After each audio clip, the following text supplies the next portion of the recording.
I took the fall for my sister and spent 2 years in jail. But when I got out, my sister and brother-in-law were worried that I would compete for the property and join my parents in trying to kick me out of the house. 2 years ago, Joanna and Seamus were speeding and driving in the wrong direction with my car when they had an accident and killed someone. My parents came to me immediately. They said Joanna had a weak heart and had finally managed to get married. If she went to prison, not only would she lose her marriage, but her life might be at risk. They cried and begged me to take the blame for her. They promised that the whole family would repay me generously once I got out. I didn't do it for any reward. I did it out of love for my parents and genuine care for my sister.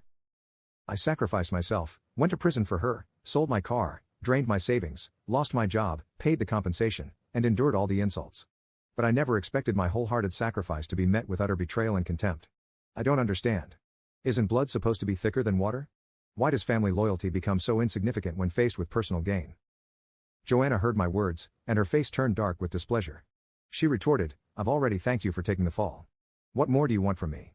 This house is under my name now, and Seamus and I are expecting a baby in a few months. There's not enough room. You need to move out. We can't afford to support an idler." In her eyes, 2 years in prison for her was worth only a single "thank you." Asking for more made me the unreasonable one. Melanie chimed in, "Nino, don't you get it? A man's fate is to marry and provide, not live off his family. We were hoping to marry you off to a good woman and get some stability, but now, as an ex-convict, no one will want you. Letting you stay here is already as considering old time's sake." Seamus added, "Exactly. You've been to prison, so you'll be poor forever. If we let you stay, you'll drain us dry," he said, his tone merciless. James put out his cigarette and said coldly, "Jonathan, you're grown up now. It's time you understood the importance of contributing to the family instead of causing trouble." Each of their words felt like a sharp knife piercing my heart. Despite my overwhelming disappointment, my eyes welled up. I looked at them and said hoarsely, "No wonder you never visited me once during my 2 years in prison. I thought you were just too busy to see me. But now I see you only saw me as a moneymaker. You kicked me to the curb without hesitation the moment I couldn't make money anymore." I tilted my head back, fighting to hold back my tears. "Then," I asked, "so you're all determined to kick me out today?" "Yes," Seamus replied without hesitation. Melanie, Joanna, and James all looked equally resolute. Clearly, there was no room for negotiation. I saw no trace of affection in their eyes. I nodded, my heart completely broken. "Fine, as you wish. From today, we're done. And I hope you won't regret it." I finally saw them for what they were. These people I'd longed for during my 2 years in prison didn't deserve my sacrifices. The $100 million I had planned to share with them would now remain with me. Without another word, I walked out the door, not looking back. Behind the door, I heard Seamus's resentful roar, "You think too highly of yourself. What's there to regret cutting ties with a broke ex-convict like you? If we let you stay here and mooch off us, that's when we'd really regret it." Leaving that heartless home, I wandered the streets alone for a long time before finally finding a hotel to stay in. Lying on the bed, I stared at the 9-figure balance in my bank account, lost in thought. I used to believe I lived in a very happy family. My father patiently comforted and advised me when I faced difficulties at work. My mother would bring my favorite meal to my office when I worked late. My sister would come to pick me up from work when it rained. I felt like the cherished little prince of the family. I was always puzzled whenever I saw stories online about parents favoring daughters over sons. How could such families exist? How could parents not love their sons? But now, I finally grasped that awful feeling of helplessness and disappointment. I realized I had always been part of such a family. All the love I had felt was conditional, based on my usefulness. To them, I was more like an investment. Their love was the cost, and my money was the return. So, the gifts of fate had always come with a hidden price. When I could make money and ensure a comfortable life for everyone, they smiled warmly at me. But now, they saw me as an ex-convict who couldn't find a job, with no money and no value. Their love had vanished completely. Little did they know, this ex-con had $100 million in his account. I couldn't help but feel a bit excited, wondering how they'd react when the son they despised most stood at the pinnacle of success one day.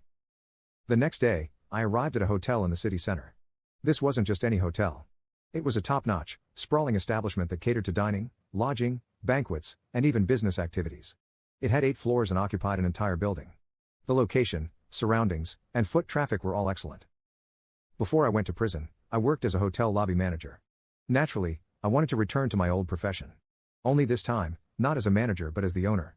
I negotiated with the hotel's owner for several hours and eventually bought the hotel from her.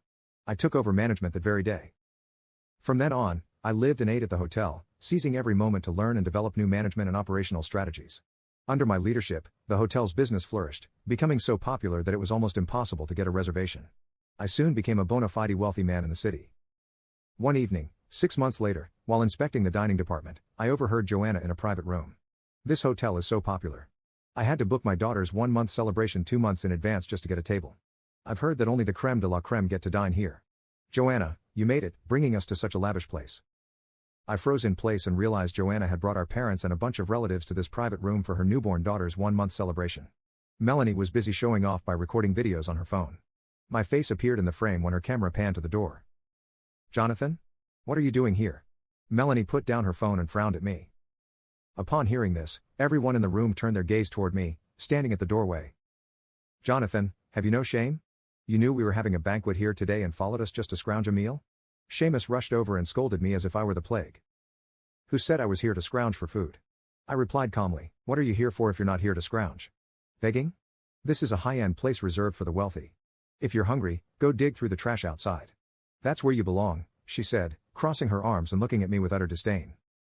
The other relatives also frowned and glared at me, their expressions filled with disgust as if I were an annoying fly. Joanna spoke up, too, clearly unhappy. Jonathan, when you said you wanted to cut ties with us, I thought you had some backbone.